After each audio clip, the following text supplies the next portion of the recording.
Խոսանքի թանկացման դեմ ակտիվիստների պայքարը տեսան, թե աուդիտի սպառնալիքը դաս եղավ, Երևան ջուրը հետ է կանգնել խմելու ջրի սակագինը 2.6 դրամով բարձրացնելու իր մտադրությունից։ Ընկերությունը նամակ գրություն է ուղարկել Ռոբերտ Նազարյանի հանձնաժողովին, որտեղ տեղեկացնում է, համակարգի կառավարման 9 տարիների ընթացքում կատարած ներդրումների շնորհիվ կարողացել են ջրամատակարար ցանցի էներգետիկ ծախսը կրճատել 81%-ով, քանի որ դա խիստ հիմնավոր բաղադրիչ է սակագնի հաշվարկում, ֆրանսիական Veolia-ն որոշել է նույնը թողնել հայկական ջրի արժեքը այնպես, որ մայրաքաղաքի եւ հարակից բնակավայրերի սպառողը խմելու ջրի դիմաց առաջիկայում էլ կշարունակեն վճարել խոհանարդ մետրի հաշվով 170 դրամ։ Պետք է անզիջում լինել մեր հասարակությունը թուլացնող կոռուպցիայի դրսևորումների հանդեպ։ Հանրապետության նախագահի փոխանցած հորդորն ուղղված է դատախազությանը, ուղերձը հնչել է ծառայության 97-ամյակի կապակցությամբ, հուլիսի 1-ը Հայաստանում դատախազության աշխատողի օր է նշվում 2003 թվականից։ Համակարգի ներկայացուցիչներին շնորհավորելու գնացած բարձրաստիճան հյուրերը երկրում կատարվող հանցագործությունների բացահայտման, մարդու իրավունքների պաշտպանության եւ ժողովրդավարության ամրապնդման հարցում կարևոր առաքելություն հանձնառած իրավապահներին քաջալերել են, թե այս համակարգում բնական են եւ գովեստի եւ դժգոհության խոսքերը։ Իր կատարած գործին դատախազությունն ավելի ինքնաքննադատաբար է մոտենում։ Դատախազական համակարգում յուրաքանչյուր աշխատողի թերացումը մեխանիկորեն հանգեցնում է ամբողջ համակարգի եւ բոլորի թերացմանը։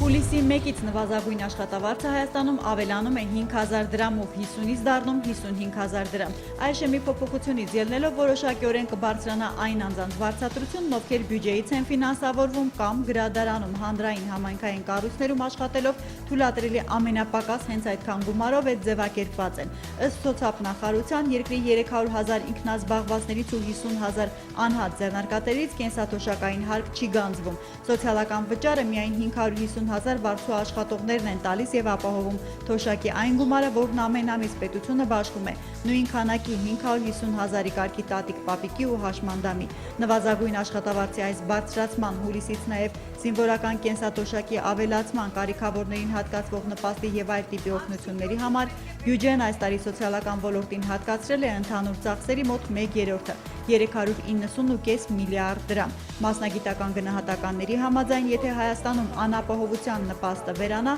ծայրահեղ աղքատների թիվը երկրում կկրկնապատկվի։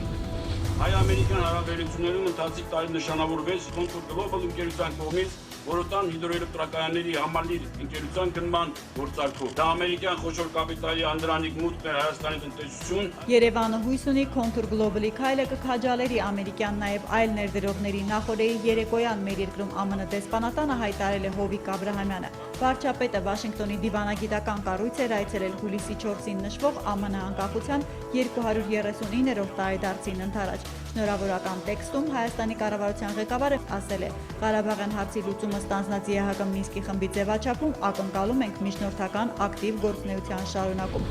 Հայաստանը ՄԱԿ-ի Պարենի ծրագրի միջնորդությամբ տեխնիկական նորօգնություն կստանա Ռուսաստանից։ Մոսկվան հայտարարել է, որ առաջիկա 3 տարիներին ՖԱՕ-ին է փոխանցելու $6 միլիոն,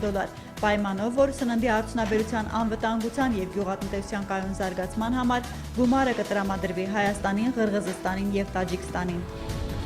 Շաքարային դիաբետով տառապողները վերջապես կազատվեն պետպատվերով բաշխվող իրենց պնդմամբ անորակ հնդկական դիազոնից։ Առողջապահության նախարարությունը Ֆրանսիայից բերել եւ արդեն Երևանի ու մարզերի պոլիկլինիկաները առաքել խոստացած դիաբետոնը։ Լելաբուղատու Ախսեղվիե ընկերության պրեպարատը անվճար գրանցված հիվանդները բժշկի նշանակած դեղաչափով կարող են ձեռք բերել թեկուզ վաղը։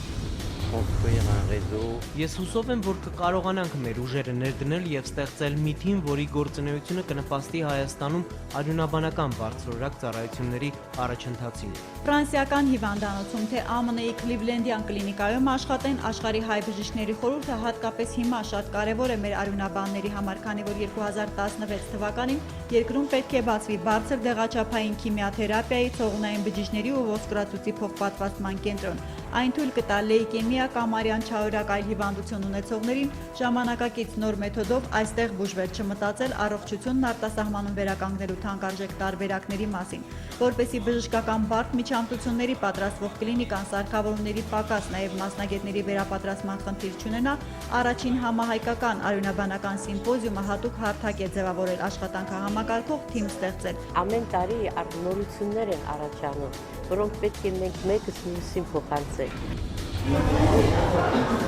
Տեխնիկայի հերթական խմբականակը ցուցափեղկերում շարած Beeline-ը երեկոյան ժամը 5-ից հայտարարեց նոր սմարթֆոնների և պլանշետային համակարգիչների խոստացած վաճառքը մեկնարկելու մասին։ Հաճախորդների խնդրանքին ընդառաջ շուկային նորից Beeline Smart են առաջարկում միայն թե արդեն 2 SIM քարտի հնարավորությամբ։ Շատ ավելի խստապահանջ այցելուին վստահ են դուր կգա 4.5 էկրան անկյունագծով և նորավոր դիզայնով Beeline Smart Pro-ն։ Զուգահեռաբար բաժանորդների պահանջարկը ճշտած առաջին անգամ Հայաստանում սկսում են բրենդային պլանշետի վաճառք։ Երևանում ներկայացված տեսականին ընկերության բոլոր, նաև մարզերի սպասարկման սրահներից սպառողները կկարողանան գնել առավոտից։ Սմարթֆոնի դեպքում ստանալ 3 ամսվա ներցանցային անսահմանափակ զանգերի ու 1 գիգաբիտ գերարագ ինտերնետի հնարավորություն թաբի համար, մինչև 5 գիգաբիտ համացանց նաև նվերներ ու անակնկալ վիճակահանությամբ։ Ամենակարևորը, որ մեր սմարթֆոնների ու պլանշետի գինը լավագույնն է շուկայում։ Արժեն համապատասխանաբար 33.900 և 49.900 դրամ։ Սարքն առաջինը ձեռք բերողները նվեր կստանան նաև բջջային գեղեցիկ հեռախոսահամար Շոպիկ ու Պատյան։